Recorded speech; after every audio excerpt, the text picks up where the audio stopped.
You build a shell after a while. When you've been through something like this, you learn very quickly that you have to protect yourself. And sometimes that can come off as being hardened by it. It all started as a routine traffic stop late last night. Even to this day, it's difficult for me to think about. There are still some things that I never got back after that night. And I know now that your life can change just like that. This is a photograph from one of the ATM machines at the drive-thru from the bank surveillance cameras. The ATM cameras only took one picture every 14 seconds. So the 14 seconds in between the pictures, you couldn't see what was going on. It was very difficult to watch the footage because I knew what had happened there. It was very difficult to see that happen to your friend and to a coworker.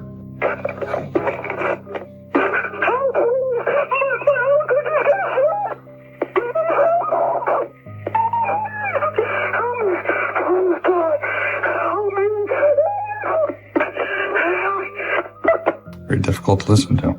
The image of him choking on his own blood with a gunshot into his face is the image that burns in my head that will never go away.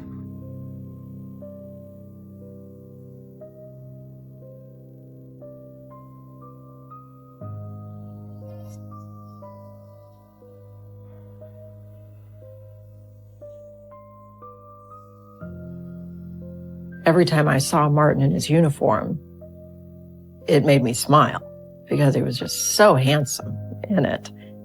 And you could see how proud he was to wear it. He loved being a police officer.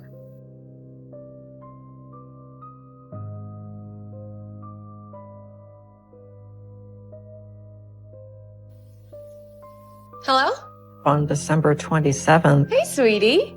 he called and said, look, I think I'm going to go ahead and work tonight because my nephew is here and I want to take him on a ride along. Martin's nephew was 12 at the time.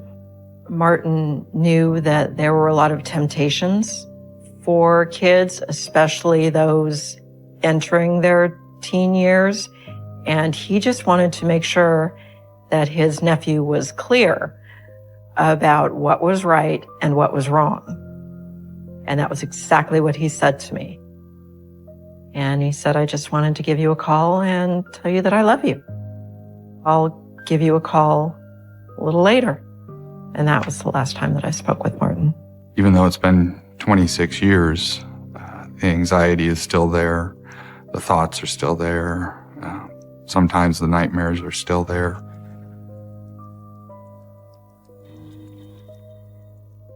In 1993, I had been on for just over a year with Manhattan Beach Police Department, and I was working as a patrol officer. Martin, at the time, was really my mentor at everything that he did in life as a person and as a police officer. On December 27th, I went out to patrol the city. And all of a sudden, some screaming started to come over the radio.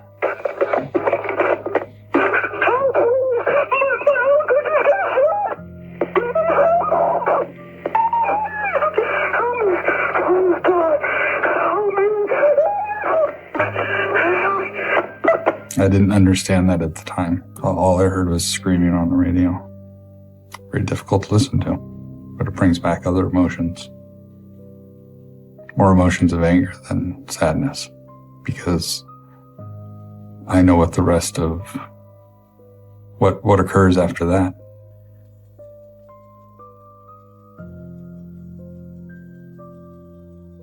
Because I was only a block and a half away, I turned on my lights and sirens and started heading directly for the mall. When I pulled into the mall, I didn't know what I was going to find. It was dark, but the red and blue lights caught the corner of my right eye.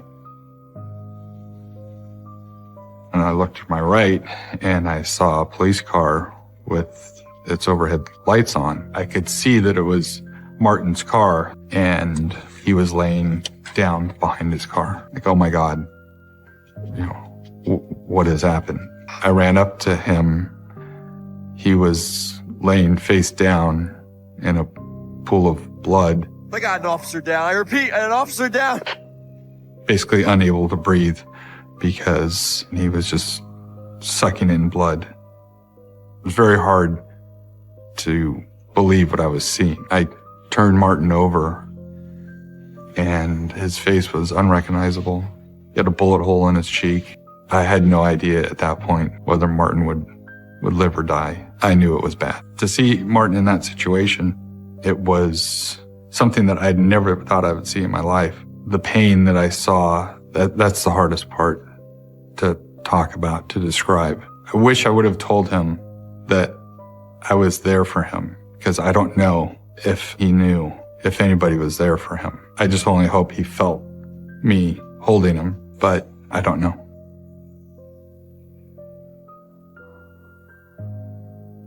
I looked over and saw Martin's nephew uncontrollably screaming. He would look at his uncle and just scream. I was looking at Martin and seeing him dying, and looking up and seeing his nephew screaming and needing help. The police officer inside of me was completely torn, and that's when I had to physically pull Martin's nephew to the side to get him away from the image of what he was seeing. I was at home asleep when the phone rang a little after 11 o'clock on December 27th.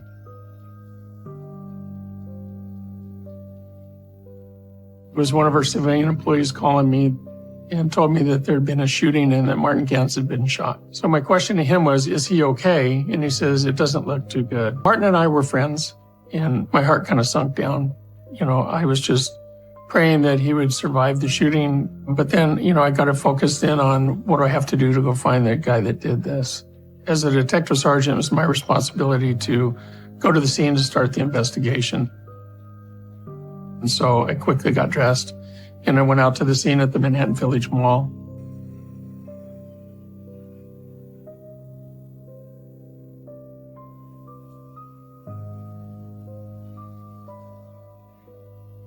When I pulled up to the scene of the shooting, Martin had already been transported to the hospital. I walked around to look at whatever physical evidence may have been there. I saw 3 shell casings on the ground between the front and the back of Martin's police car. And then I saw a pool of blood on the back behind his car on the ground where Martin had fallen. It was a very distressing moment to see the amount of blood that was on the ground, because I knew how bad my friend had been hurt. Just had to get to work and focus in on what had to be done in order to get this investigation underway. And we didn't have a suspect. In my opinion, if somebody's going to shoot a police officer that's in his full uniform, they're going to take a civilian and shoot them without a second thought as well. As we started taping off the crime scene, I was really still in shock. One of my sergeants came over to me and he said, "Martin's dead." It was just absolute grief.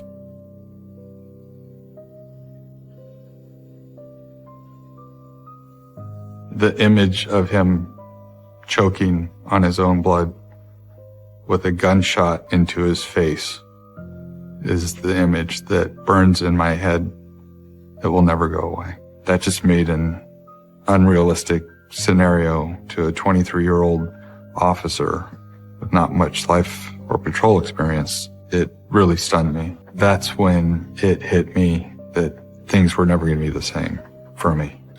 It was a little after 1 o'clock in the morning. My phone rang. When I answered it, I was shocked by the sound of Martin's younger sister screaming, "Martin's been shot in the face. He's dead." I can hear the panic in her voice. Beyond panic, it was terror. And no matter what, I will always be able to hear that. Right now, it brings back that gut-wrenching feeling in the pit of my stomach when you know that your life is about to change drastically and is not going to be the same ever again.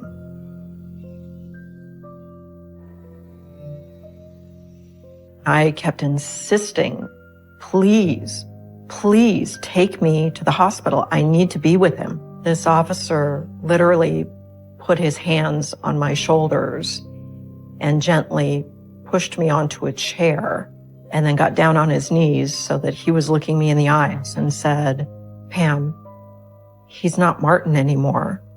Now he's evidence. I just kept thinking that if it had been me, he would have done anything possible to be there for me. And that was what I had in my head, that we promised each other we would never let the other one be alone. We committed ourselves to each other, and I was not being allowed to fulfill my end of that commitment. At that time, I not only felt helpless, I felt vulnerable. I felt deflated. I felt incomplete. I didn't know where to go. I didn't know what to do. I didn't know who to turn to, because the one person that I would have looked to and turned to wasn't there for me anymore. This was someone whose hand that I held, whose face that I touched, whose eyes that I looked into, and that I had every intention of taking care of forever. And now suddenly, he was gone. There were emotions going through me that I could not come to grips with because I had never felt them before. Even to this day, it's difficult for me to think about. There's something there that I wished I had been able to just say goodbye to him. On the next morning, myself and the other detectives went to start interviewing eyewitnesses and to try to develop a profile of who the suspect was so that we could do what we could to track him down.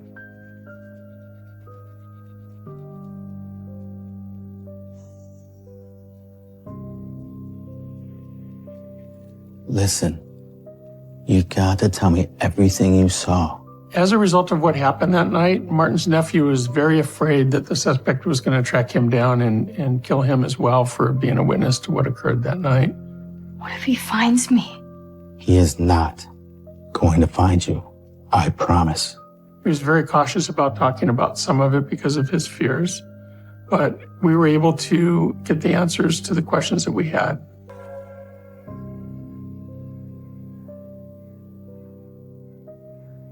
Martin's nephew had described to us that Martin had approached the car and then he was talking to the driver of the car for a period of time, maybe a minute or two, when the guy had reached over and then shot Martin. He ducked under the dash of the car to try to get away, and he heard 2 more gunshots go off, and he heard Martin fall to the ground. He peeked back up to see what was happening, and then he saw that the suspect had a shooting stance and was pointing his gun at him. So he ducked back down underneath of the dash of the car, and then he heard the suspect get back in the car and drive off. And at that time is when he grabbed the radio to call for help.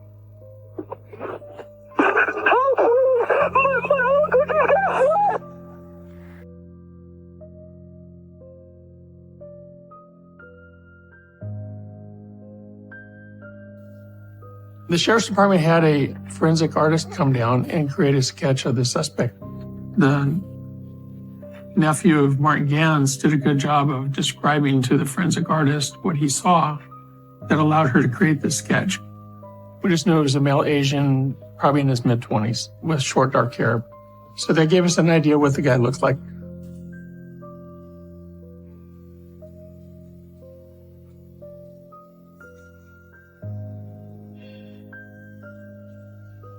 The next morning, we reached out to the banks that were along Sepulveda Boulevard to see if they had any video at their ATMs.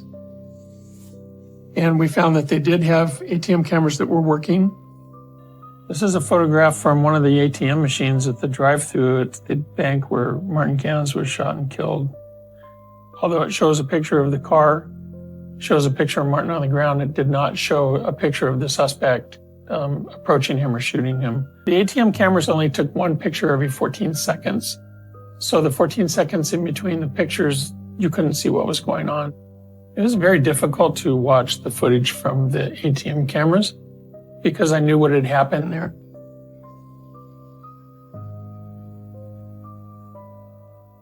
In reviewing the video footage from the ATM machines, it only took pictures of the back quarter panel of the suspect's car from one angle. And then as they were driving up, it took photos of the front of the car as it was approaching where it eventually stopped. So we didn't have a picture of the entire car. We didn't really get an image of the suspect himself.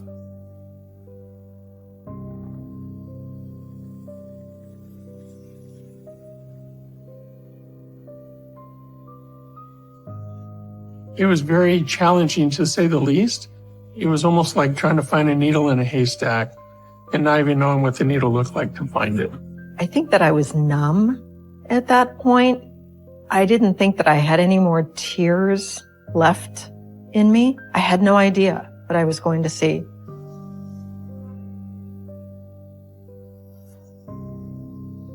His car was gone at that point, and there was no police tape up. And it was just a parking lot again. There was a spot on the ground, and I just immediately envisioned Martin lying there, helpless. And that was really when I came unglued. I remember I basically fell to my knees, and seeing what I believed to have been blood on the ground just made it very real. Oh my gosh, he really did get shot, and he really did lose blood, and he really is gone. I just felt his loss became very real to me.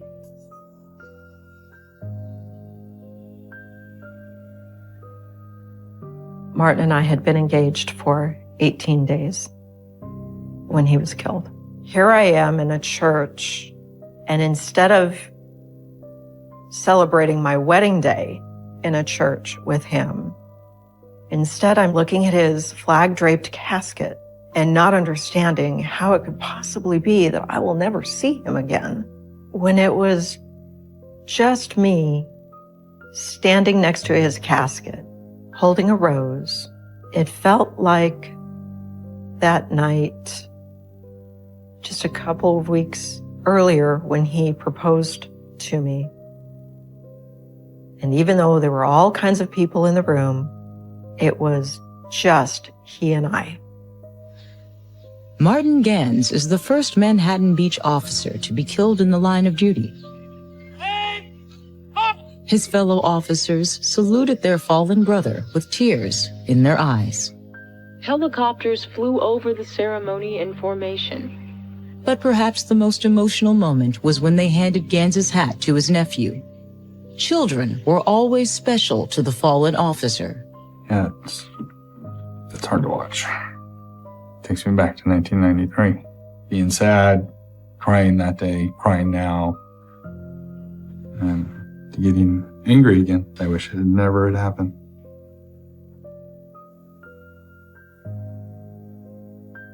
I experienced a whole range of emotions because I wasn't showing my emotions at work. They were coming out at home.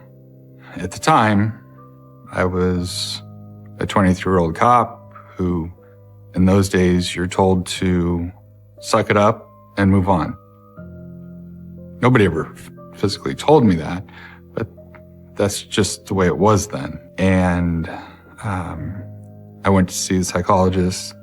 I basically blew the person off, thinking, you're not a cop. You don't understand what I just went through. Why am I wasting my time with you? Which would end up being the biggest mistake of my life. What I needed was somebody to talk to. But what I was doing was going out and drinking with those of us that were there that night. We were all trying to escape our thoughts.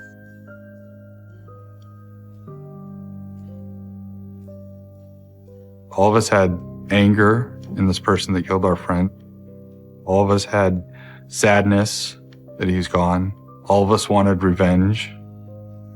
We would take that piece of paper and we would rubber band it to the sunshade over our head in the driver's seat of the police car. So as we drove around during our shift, we could easily look up and see who we were searching for. The adrenaline rush was scary, and images started flashing back in my head of Martin on the ground bleeding to death. And so there was adrenaline, there was anger, there was fear. Is this him? Is this the killer? I wanted to find this person.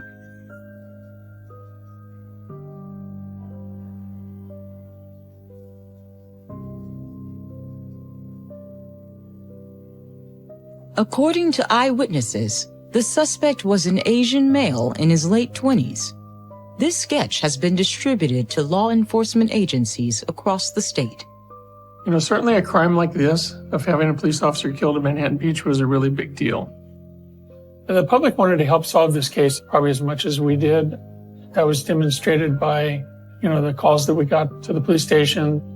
And I don't recall how many we'd get every day, but we ended up with over 2,000 tips during the course of the investigation. We had to go chase those people down and figure out, did they do it or not? It was overwhelming to try to follow up lead after lead and not knowing every time you're following up with somebody, you're potentially going to go contact a cop killer.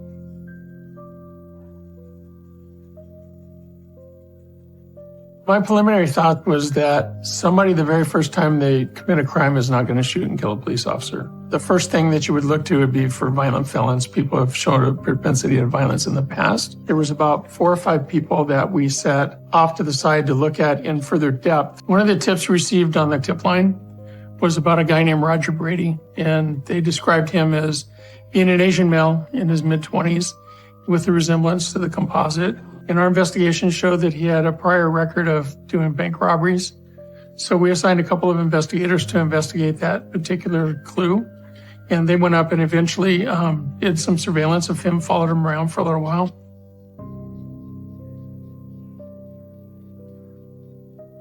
Roger Brady resembled the composite description, and he had a Daihatsu charade. There was a lot of things that lined up to say that he's the right guy. This could be the guy that shot and killed Martin Ganz.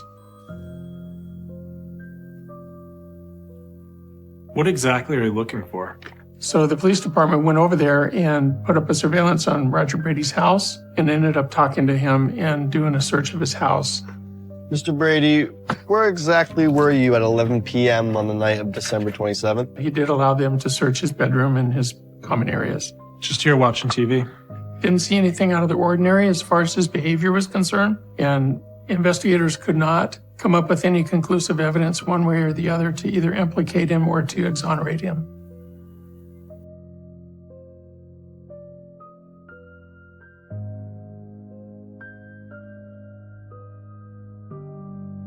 It's very difficult because when you're interviewing a young person, you have to be careful on how you ask questions, because Martin's nephew is still quite concerned that the killer was going to track him down because he was a witness.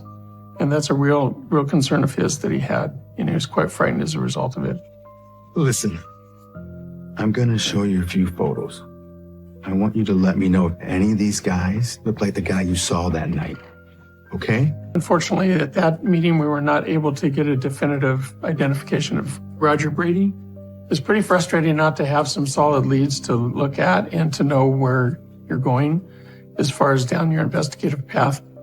And you look back and go, is there something we missed?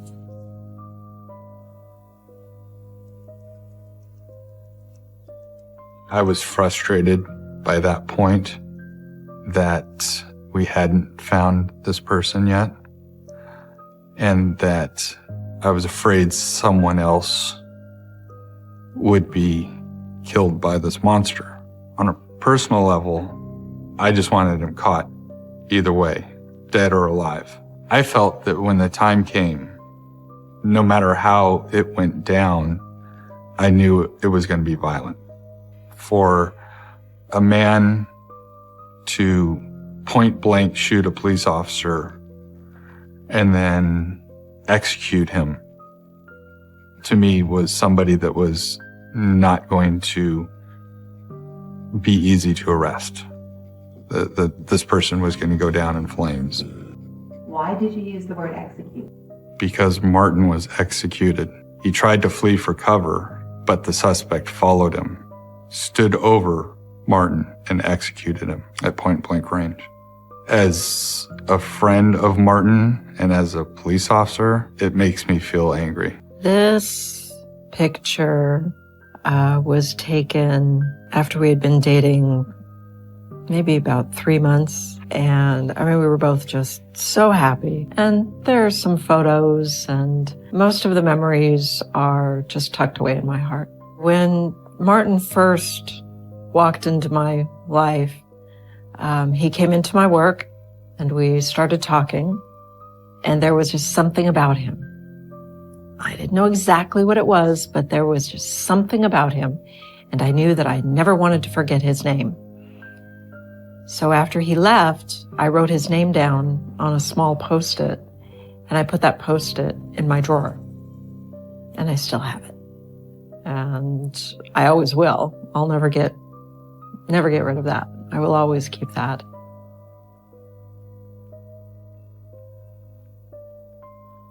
You just sit back and reflect on what happened and start thinking about, what have we maybe missed? So those are kind of difficult reflection moments at the time, to look back and say, how come we haven't found this guy yet?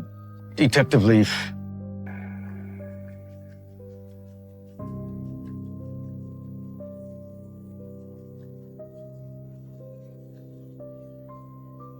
The suspect, an Asian man wearing a ski mask, pulled a gun and forced the employee to hand over his cash.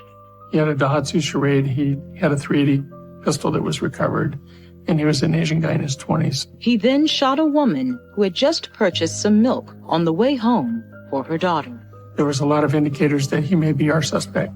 Going through the murder of someone, you face things that you don't understand. And for me, I didn't have it in me to understand that someone could actually do this to anyone, let alone someone like Martin, who was simply larger than life. There are still some things that I never got back after that night. My sense of, I'm going to wake up tomorrow and everything is going to look the same way that it does today. I don't have that anymore, because I know now that very clearly tomorrow is not a given, and that your life can change just like that.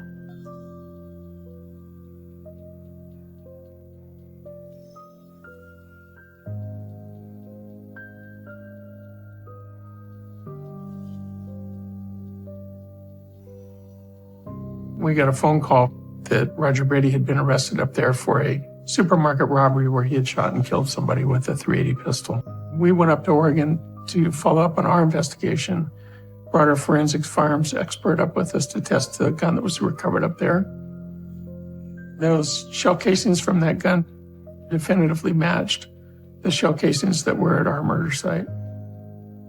The gun that Roger Brady got arrested with was the gun that had killed Martin Ganz. It was pretty clear that we finally had our killer.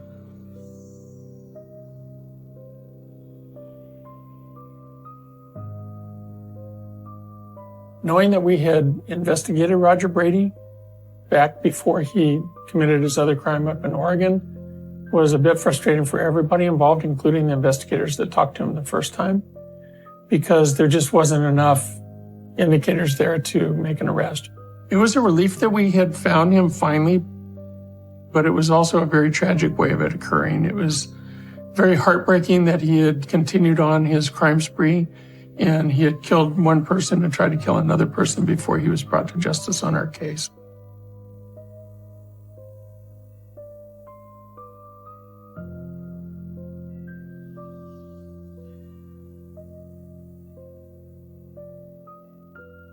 Yeah, I'd rather not look at this photo.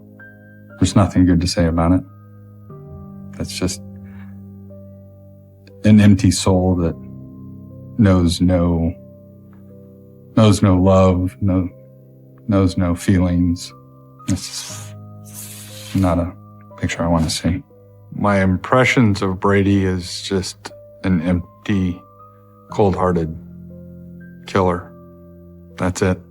I don't know who he is. I don't want to know who he is.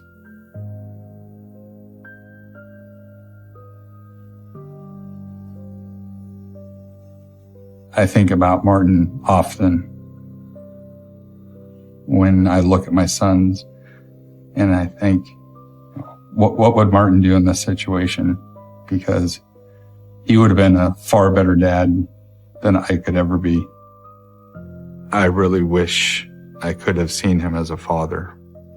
When they say the good die young, that is 100% true with Martin. Martin had a heart of gold, and he showed me what I wanted to be as a person. I think that my lowest point was the day after the first anniversary.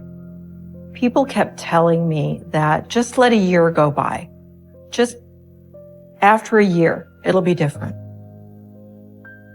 So on December the 28th, 1994, when I woke up and I didn't feel any different than I did the day before, that was really hard for me. I didn't feel better. I still hurt. I was still alone. Martin was still gone, and it was still very hard. What if Martin hadn't been killed? What if we had gotten married?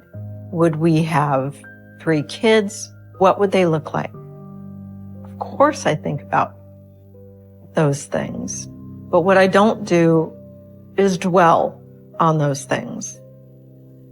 Because I also believe that all roads lead to where I am right now. And I am who I am today in large part because what I went through during that time.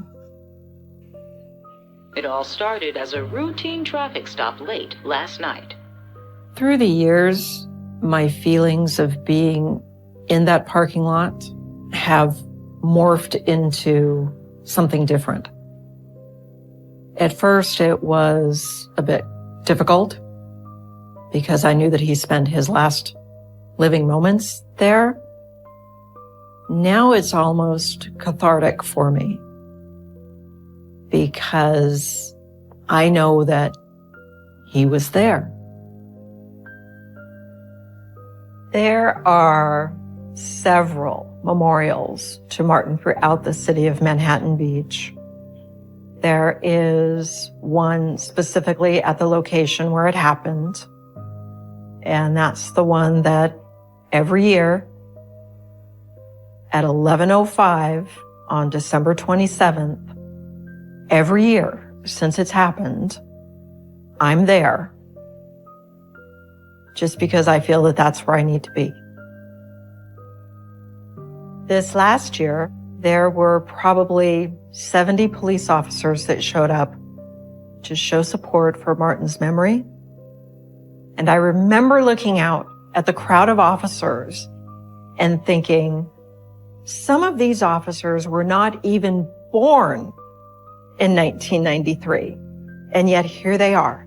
And my focus then became, I need to completely educate these people on Martin, who he was, what he stood for, and how he lived, which was just as important, if not more, than how he died. And so that's my focus now. Laura loved Christmas. Laura was always the one that put up our tree. That year, she claimed it was the best one she'd done to date. January come and most people take down their tree. We decided we were going to leave the tree up till Laura come home. And then you find out your child has disappeared off the face of the earth. It's like she was never here. I said, I'm one of these that I'm going to find her no matter what I have to do to find her, whether she be alive or whether she be dead. But she's coming home. So you can help us or you can get back. It was right after Christmas. It started out like any other day. I went to work and the kids knew that at 9 o'clock they had to be in Bonita at my work. We were going to stop and get their dad at his work and go to the dentist. About 8:40 in the morning, my son calls me and says, "Mom, the Freeman's home was on fire. Loreen's daughter, Laura Bible, spent the previous night at the Freeman's house, celebrating her friend Ashley Freeman's 16th birthday." On the morning of December 30th, a local resident who was driving to work observed the fire at the Freeman's residence, and this person stopped between 5:30 and 6 a.m. and actually called in the fire with the Welch Voluntary Fire Department. One of the county deputies walked into the place I worked and said, "Loreen, I need to talk to you." So we go back to the office and his first words were, "Do you know Ashley Freeman?" I said, "Yes. She's my daughter's best friend. In fact, Laura stayed again last night with the Freemans, but their house caught on fire, and my son's on his way there to help. I could just tell by his demeanor that something was wrong." He said, "Lorraine, the house is totally gone. I was about 25 minutes away at the doctor's office, and they come and got me and said it was the sheriff's department on the phone. When I got on the scene, the undersheriff come over and got me. He walked me up to the house. He said that they had found a body laying across the bed, and they thought it was female. I had seen Laura last the evening of December 25th at my grandparents' house, and never once did we think that that would be the last Christmas that would be normal. My husband, Jay, and I were married in July of 1978, and in 1980 we had our first son, which is Bradley, and then we had Laura. She started walking when she was 9 months old, talking by the time she was a year and a half. By 2, she could put full sentences together and talk an adult conversation with you, so she talked all the time. No matter what she's doing, she'd talk up a storm. One of my favorite memories. We went to Colorado one year, and she was serenading everyone in the car. Later, once we got to Colorado, she goes across the road, climbs up on the side of this mountain with her boombox, and starts blasting Reba McEntire music. All you could hear was her voice over the top of the whole valley, as loud as you can possibly imagine. She loved being out with the farm animals. She loved being a cheerleader, and she was always right in the middle of everything that there was to do. Ashley was kind of like a blooming flower. She was very happy, outgoing, had lots of friends, very athletic, very much outdoors person. She would hunt and fish with her dad. What made Ashley special is how much she genuinely cared about everyone and really everything. When Ashley and Laura were little, we lived a mile between the two houses, so the kids would have play dates with each other. They made that bond, and it continued all the way till they got in high school. When she hears about the fire, Loreen drops everything and leaves work. I called my husband. He came from work, and we drove to the Freemans. The fire was extremely volatile. I mean, most everything had just collapsed, and it was just ashes and burnt debris. He walked me up there, and he showed me the body that was laying across the bed that was badly burned. It was very difficult to recognize. They thought it was female. They thought it was Kathy. That was the first time for me to see a charred human body, and the visual of it and the odor of it stays with you. Has stayed with me for 20 years now. Lorraine and Jay pull up to the Freedman's house, but they only get as far as the driveway. Craig County deputies have the house blocked off.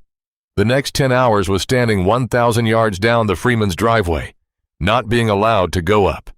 When I saw the county coroner when she come over, I asked her, because I knew her personally. I said, "Is that Kathy?" And she said, "I can't tell you 100%, but I know that the woman has a ring on her left hand, and she has more children." I said, "That's Kathy. So where are Danny? Where are the 2 girls?" By 4:30, it's starting to get dark. By 5 o'clock, it is pitch black, cold. The investigators say they're 100% sure there's nothing else there. So at 5 o'clock, they release the Freeman's house scene over to the families. The deadly house fire is big news in this small town. Rumors spread, and tips pour in. One tipster claims they saw Danny Freeman driving with Laura and Ashley in the car. I knew Kathy more than I knew Danny. Kathy was just a mom, helped raising her 2 kids and doing the best she could. Danny was like all the dads. He went off to work, but there was things about him I wish I'd known back then. He had a black powder gun go off in his face, and he had to have some metal plates put in. And due to that, sometimes when he would get mad, he would go too far. We did notice just a little bit of difference in his personality. He was a little bit quick-tempered at times. So when I'm standing there looking at Kathy's body, I'm instantly thinking, did Danny do this? Did Danny kill Kathy? And then forced to take the girls? Because they're witnesses. Did Danny take the girls and do something with them? Lorraine and Jay stay at the scene for hours. But there's no news about Laura. They head home, no closer to finding their daughter. So Jay and I got home probably 12:30, 1 o'clock in the morning, and Laura's room is right across from ours. You know your child isn't in her room where she should be. Is she freezing to death? Is she hungry? Does she have clothes? You think to yourself, how can you eat if your child's not? How can I sleep if my child? I don't know where my child is. Desperate for answers, Laureen goes back to the burnt remains of the Freeman's home. So by the next morning, Jay and I go to the Freeman's. When you walk into it, so everything's kind of wet, and you smell the burn. The floors had all fell all the way to the ground, and you're looking around and you say, how can they say the girls couldn't be here when the refrigerators, the deep freezers, the tables, the chairs fell down? How do you know the girls aren't underneath any of this stuff? And then you look over and you see there's something up there on that floor. Jay climbs up on the floor, and then he helps me up. And then we looked. You could instantly tell it was a body of a man. He had no face. No face. The next morning, I immediately drove back out to the farm. And as I pull in, Jay is motioning for me to come up in the burnt house. So I get up there where Jay's pointing, and I see what looks like a charred body laying there. And I see shiny metallic material in the forehead. Well, I instantly knew that was Danny. They made a discovery very quickly. They saw remains and realized this is Danny Freeman immediately. They recontacted law enforcement and came back out to look at the scene again. Lorraine and Jay find Danny Freeman's burned body when investigators could not. Laura and Ashley, however, are still missing. Your heart sinks into your stomach. It's something that you don't want to believe, but it's right there in front of you. You know you have to, and then your mind immediately has to go to the girls. We've got to find the girls. It's a really bad feeling to see Danny laying there, and then not knowing where his daughter's at and her friend. The county boys showed up. They were telling us we needed to get away from the scene. What made me mad was they did not find Danny. We found Danny. We found Kathy. And I said, you better tell him he needs to stop and he needs to shut up. Yesterday was your day. Today, I'm in charge, so you can help us or you can get back. At that point, we decided that we were going to look through everything. Let's do the living room. Let's do the kitchen, because Danny was here. The girls should be here too. And then you get back to the bedroom that the girls would have slept in. We didn't find them. Lorraine does. However, find something belonging to Laura among the ashes. I found Laura's purse. She had gotten her Christmas money, which she took with her because she was going to take Ashley and buy whatever Ashley wanted for her birthday. Detectives discovered the fire wasn't the cause of death for Danny and Kathy. Investigators now say they were killed, each by a single gunshot wound. Remains were taken to the medical examiner's office. They determined that Danny and Kathy had received a wound to the back of the head that was consistent with the shotgun blasts and actually recovered some shotgun pellets. Now we've got a whole new mystery. What happened here? How come we're not finding Laura and Ashley? Where are they? I knew there was no way. With her car still there and her purse in the house, Laura didn't leave there willingly. We did a grid search within a 10-mile radius of the Freeman property. We announced it over the radios. Anybody that would like to come out and help us, they were more than welcome. Eager to find the missing girls, hundreds of people from Welch come out for the search. I was a friend and a classmate to Laura and Ashley. We felt the need to just be there and to search and to look and to help. I remember it being colder and searching and walking, and a song coming to my head way beyond the blue. I remember just thinking, keep singing this song, and I'm going to find them. It's going to lead me to them. You know, you would do anything in that moment just to find them. We have to find the girls, because whoever killed Danny and Kathy could do anything to those two girls. I can just remember all the people that were there that showed up for two young girls because they loved each other. They loved our community. I mean, it was several miles. We had way over 100 volunteers show up. We had volunteers show up from other states. And unfortunately, it did nothing. We didn't find anything that we were looking for. After we did the grid search that day, the authorities showed up at the end of our search, and they took the girls from being missing to being abducted. Now they know that they have a homicide, and now they're looking for a big crew of FBI agents actually started working on this case and looking for Laura and Ashley. If you have any information about the crime or the missing girls, you are being asked to contact the Craig County Sheriff's Department in Veneta. There's no sign of the missing girls, but two of the volunteers find something that could be important. I'm standing behind the crime scene tape, and I'm approached by one of the neighbors and said there was two guys that wanted to see me, would like to talk to me. So I went over to them, and they introduced themselves as Joe Dugan and Tom Pryor. They said they were private investigators. They knew a little bit of what was going on there. Tom immediately said, "We would like to help you and for you to be able to use our services. We would do this for $1, and that gives them the authority they need to act as private investigators on my behalf." I said, "You're hired." And he said, "Well, we just walking in the driveway here. We found something." Joe went over and picked up something about 50 feet up the driveway and said, "What's this?" I looked at it, and I said it was insurance verification. The name on the card was not Danny, Kathy, or Laura. As far as I knew, they didn't have connection to Danny and Kathy at that point. Anything you find like that has to be considered evidence. We got to find the girls. The insurance verification card could have led us to the girls and the person that committed the crime. It was just after the murders. A very strong piece of evidence surfaced.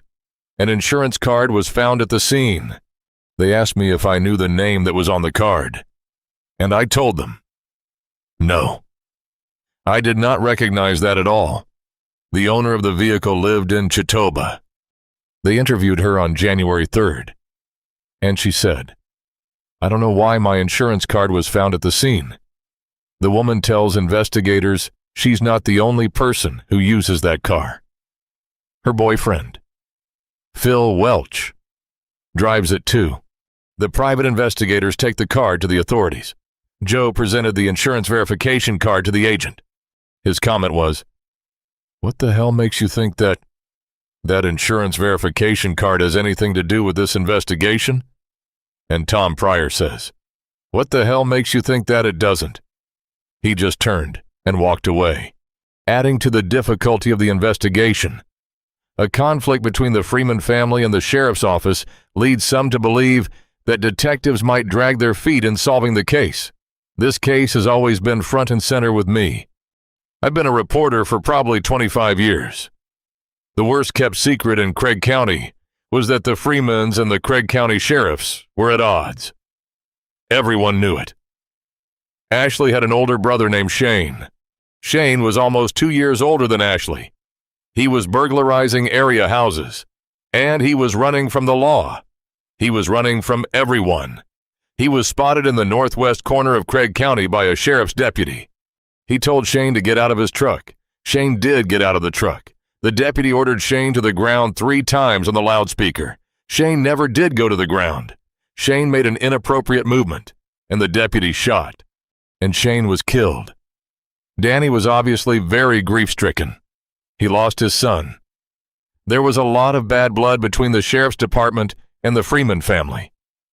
There was accusations that the sheriff's department was following Danny. There was accusations that Danny was making threats to some of the deputies.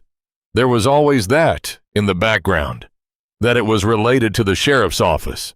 The sheriff's department was accused of blotching this investigation.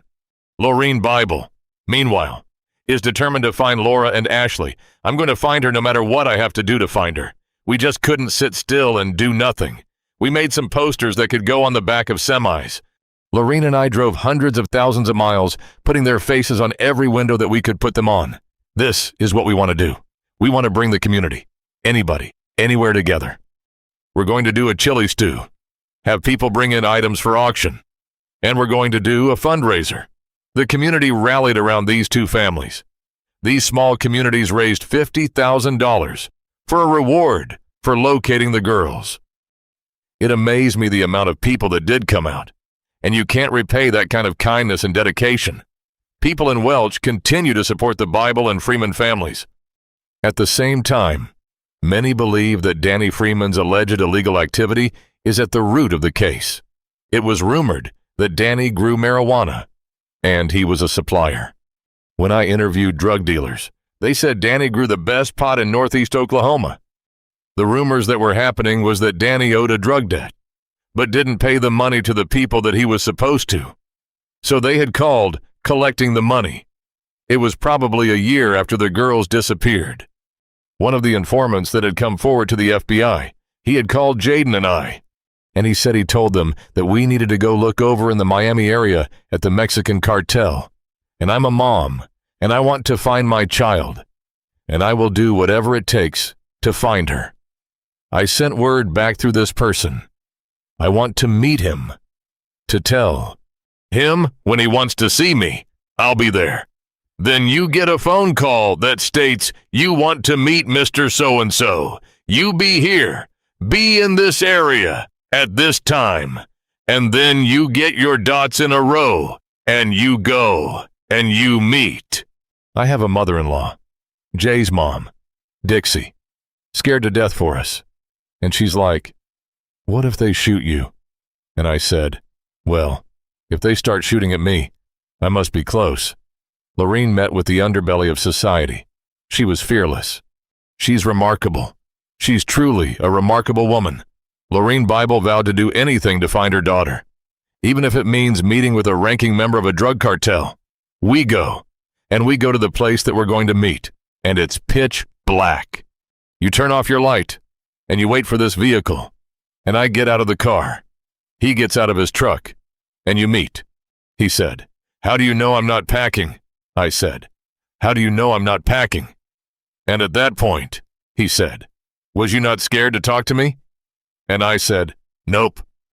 I think that the fear of not knowing where her daughter is will always overcome fear of any other human causing her harm. He just says, I hear you want to talk to me. And I said, I need to know if the girls were taken and if Denny was killed because he owed you money. And he said, two things. Ma'am, I don't kill women and I don't kill children. I believed him 100%. Leads eventually dry up. Investigators have nothing new to tell the families. By Christmas of 2000, the case of the missing teenage girls goes as cold as the night they vanished. The families hold a memorial service for Laura and Ashley. The first Christmas without her was hard. My aunt and uncle would not take the tree down. So the tree stayed up. Because in your mind, she's coming home. So we weren't going to take the tree down until after she'd come home. Nearly 5 years after the murders of the Freemans and the disappearance of Ashley and Laura. Police in Mobile, Alabama arrest someone with Oklahoma ties, a man named Jeremy Jones. Jeremy Jones gets arrested in Mobile, Alabama on a charge of rape and murder of a woman named Lisa Nichols. He starts confessing to other crimes, other murders, a whole series of murders. All told, Jones confesses to killing 13 people across 5 states on the 5-year anniversary of the girls' disappearance. There was a candlelight vigil. I got a phone call from the authorities and said, Jeremy Jones confessed to the Welch girl's murder and disappearance, and Jeremy gives enough details to make him a viable suspect. He's had a long driveway and dirt roads. I mean, he's in the country. I was just looking for mailboxes that said Freeman Hunters, and he gave the motive of killing Danny and Kathy was because Danny owed a drug dealer in Miami, Oklahoma, a lot of money. 2 people in the bedroom. 2 shots. Where will the bodies look at this investigation? Remember 1 in the bed. 100 dead. Weeks later, investigators traveled to Alabama to speak directly with Jones. He alleges that after he killed Danny and Kathy, he set fire to the residence, and Ashley and Laura come running out of the residence. He says he takes them to an area near Galena, Kansas, kills them, and throws them down a mine shaft. There was a big search. They did locate the mine shaft, but they didn't find any evidence of the girls being in that mine shaft. Then Jones takes it all back, claiming he wasn't involved. It's hard to get in someone's head like this. Why did he confess to something that he did or didn't do? You don't know. Never did I think Jeremy Jones did it. There would have been a group of people that had to take those girls off that property. In October 2005, Johns is convicted for the murder of Lisa Nichols, but investigators can't connect him to Laura and Ashley's abduction or the murders. Once again, the case goes cold. It was a long time before I was really to a point to accept the fact that they probably were not alive anymore. Sorry, sometimes it just comes out of nowhere. After the Jeremy Jones, you know, you're waiting for the next tip. The next time somebody says something. Then it gets real quiet again. After 8, 9, 10 years.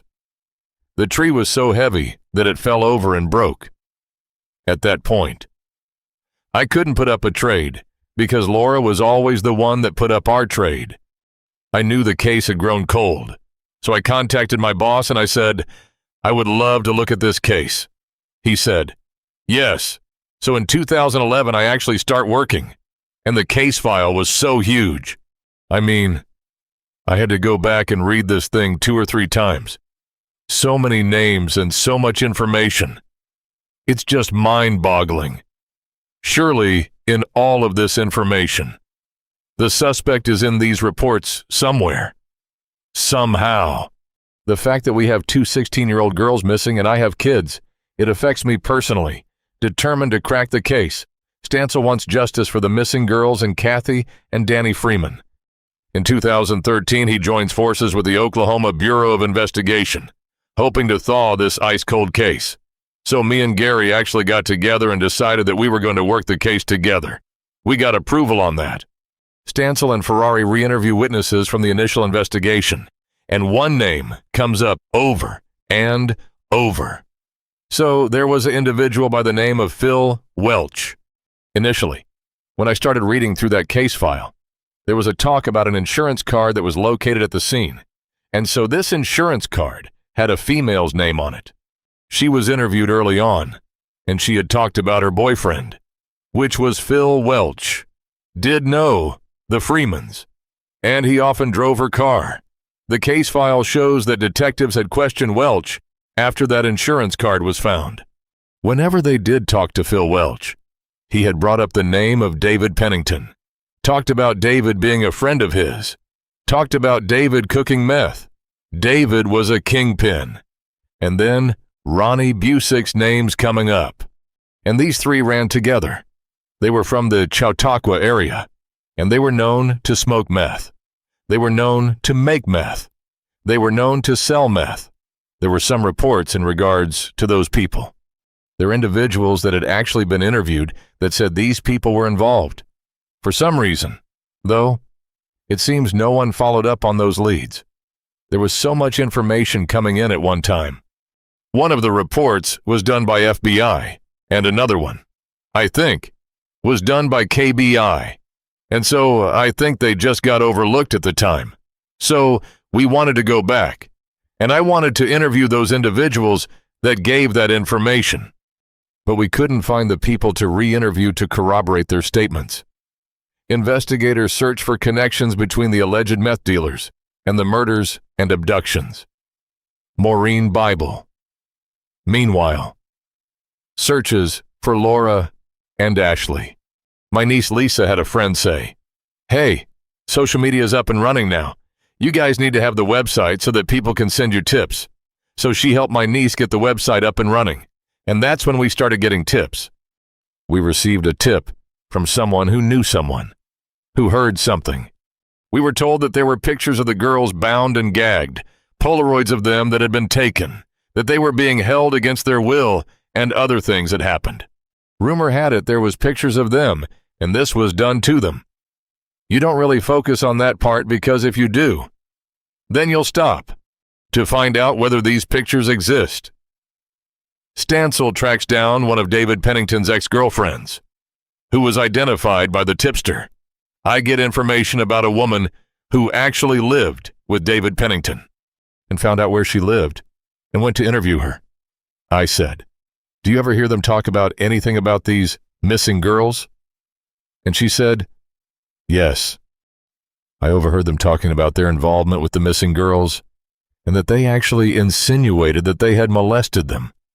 Then she makes a statement to me that I didn't ask, but she volunteered the statement. The other guy used to brag that he took pictures of girls tied up. I guess all three of them. Molested them.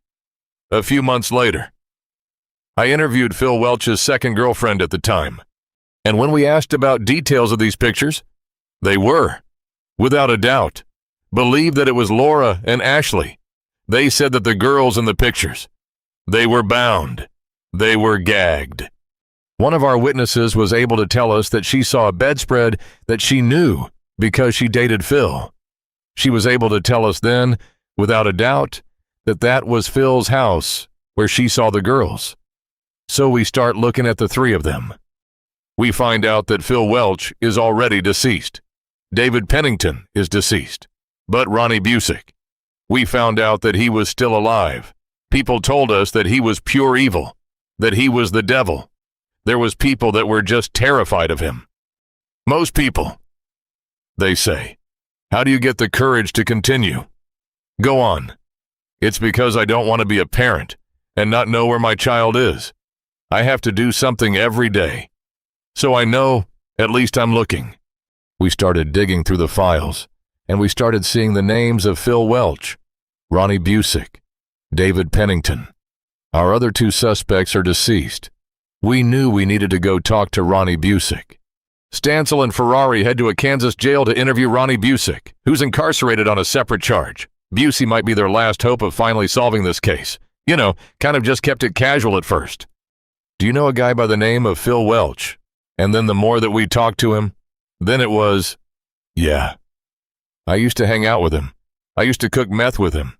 We did other interviews with him. He still wouldn't give us information. I knew what happened to him. I let you guys know, but I don't." We finally decided there was sufficient information to file charges on Ronnie Busick, so we put together a very lengthy arrest affidavit. The day he would walk out of the Kansas jail, we walked into the jail with our arrest warrant from Oklahoma, which effectively put a hold on Ronnie Busick to keep him in jail. Detectives charged Busick with 2 counts of kidnapping and 4 counts of murder on the day that we went to Kansas. It was during that interview that finally Busick made some admissions. He said, "Well, if I was there, I would have stayed in the car." "Okay, fine. Tell me what happened." "Well, we went there to collect the drug debt." During several interviews, Busick gives investigators his version of what happened on that frigid December night in 1999. So from everything that we can understand, David, Phil, and Ronnie went out there to Danny and Kathy's house. Danny is ultimately shot during this, and then Kathy is shot. The girls end up escaping out of another door and run to the back of the house, and they're hiding. Once the suspects see them, the suspects ended up catching them. They were taken to Phil Welch's house in Pitcher, Oklahoma, and ended up being kept there for 2 weeks, where they were tortured, they were drugged, and then ultimately killed and disposed of. Music claims he stayed in the car while Welch and Pennington went inside the house. The family agreed that we would offer Ronnie Busick immunity if he provides us the location of the girls. Finally, with the trial looming, Ronnie Busiek pleads guilty to his part in these awful crimes. Prosecutors agree to drop the original charges of first-degree murder and kidnapping if Busiek will agree to help find the girls.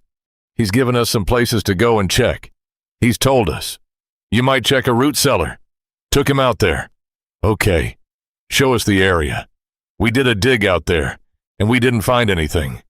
On August 31st, 2020, a judge sentences Ronnie Busiek to 10 years in prison and 5 years of probation for accessory to murder. Neither Laura Bible or Ashley Freeman have been found. The search for them goes on. We received a tip from relatives of David Pennington.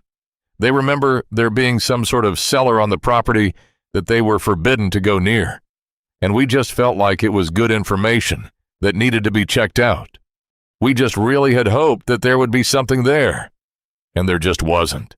You have to go back and think about that opportunity that was missed. It was on January 3rd, 4 days after the murders. Phil Welch's name surfaced. I think maybe the authorities could have found the girls with that early lead. I had dreams of it being her wedding day, and I was standing at the front of the church, watching her walk down the aisle. And when her dad lifted her veil, she had no face. I think having part of the truth kind of helps to know. But we still don't have that closure. We have a memorial set up at Pitzer, where the trailer was that the girls were held into. We've turned it into a memorial site. But that's not who she was. She was more than just a girl that was abducted, murdered, tortured. She was more than that. I have 3 grandchildren now, and they all say, "Nana, well, you have no tree." According to my granddaughter, she's going to help put up the tree, and she wants to put her daddy's and her Aunt Laura's tree ornaments on the tree. She told me, "I will do it. I will help you."